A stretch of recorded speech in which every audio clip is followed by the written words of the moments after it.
हा 18-121 जातीचा ऊस असून हा 2.5 महिन्याचा झालेला आहे। याला आता पाणी चालू आहे। या पाण्यावर आपण डायरेक्ट त्याला झापडी देणार। हे बघा, हे पाणी चालू आहे, परंतु हे जे सागाचे झाड आहे याच्यामुळे हा जो वसवा पडला त्यामुळे इथे ऊस पातळ राहिलेला आहे कडेला।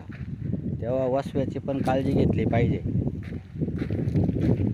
बघा, तुम्हाला दाखवतो हा कसा पातळ ऊस आहे आणि इकडे बघा कसा दाट दिसतोय।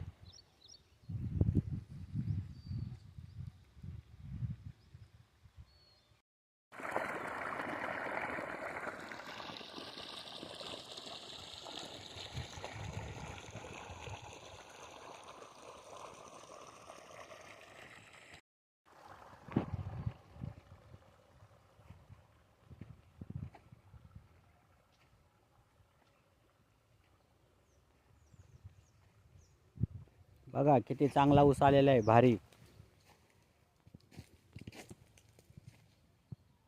याला सांधावा लागला नाही।